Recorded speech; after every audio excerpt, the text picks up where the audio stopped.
It can be really hard to write about water issues. I mean, frankly, you say water issues and people, myself included, are probably like bored to tears. Like, what does that mean?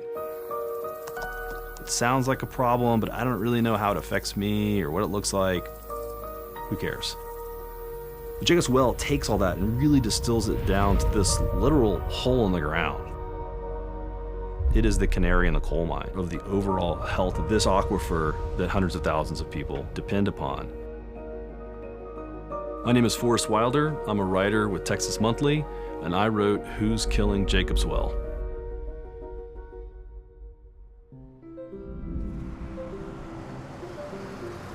So I went to high school in Wimberley, and we lived not too far away from Jacob's Well.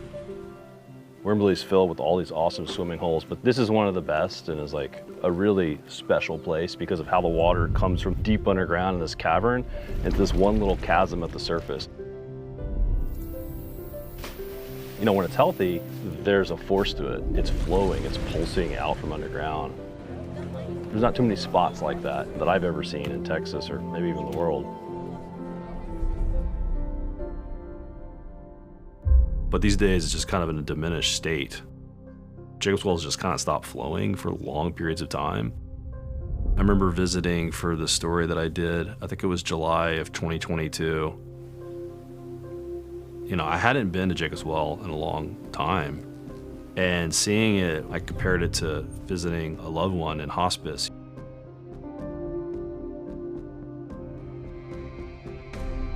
It was kind of heartbreaking to see how much it had declined and diminished. And so I just had to wonder, like, you know, how did this happen?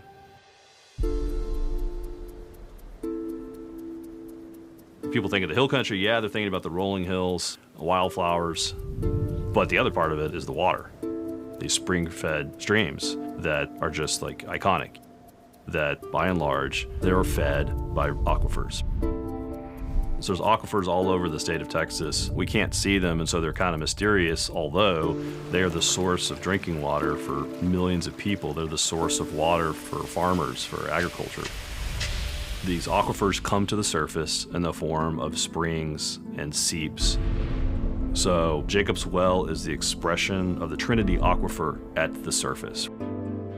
So what it's telling us is not just this natural feature is being destroyed, it's also telling us that the regional water supply is under threat and in jeopardy. Yeah, so there's no flow coming out of Jacob's Well at this level. You can see the normal gauge height is here. Wow. This is as low as it gets, really. David Baker is the patron saint of all things water related in the Wimberley area, and the founder and longtime leader of the Watershed Association. This is very concerning. This spring has flowed for millions of years, and 2000 was the first time it stopped flowing.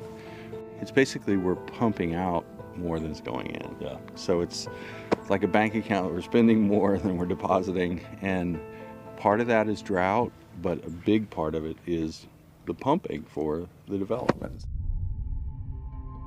Texas is booming, right? We have this huge population growth.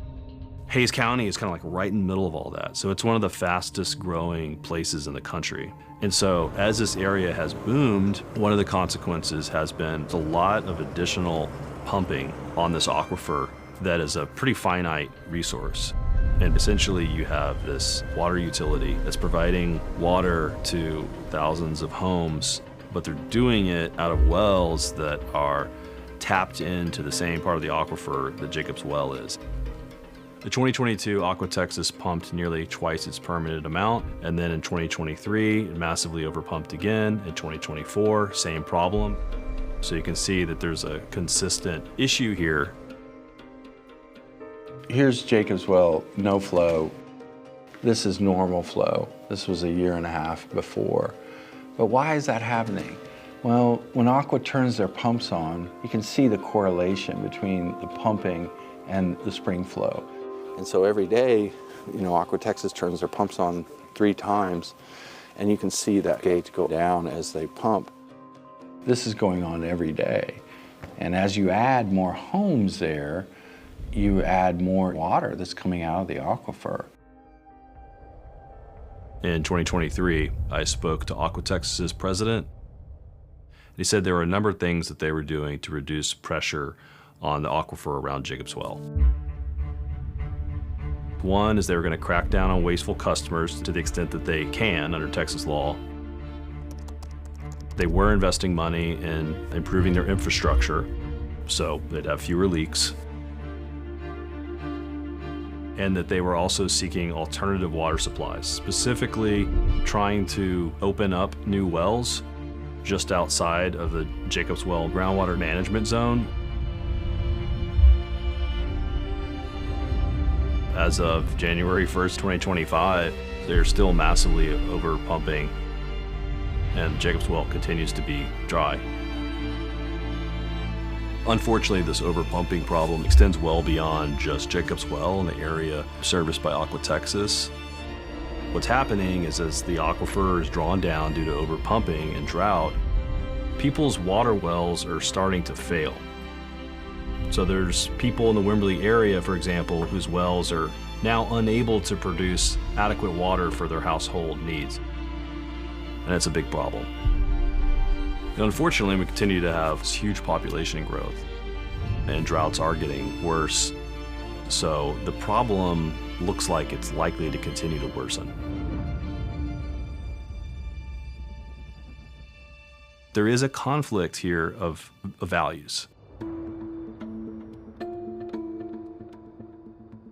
Texas values free enterprise, and development can kind of happen at will. And that's one reason I think that the state is booming. On the other hand, water is essential to life. We rely on these aquifers for drinking water, for industry, for everything that makes modern life here possible.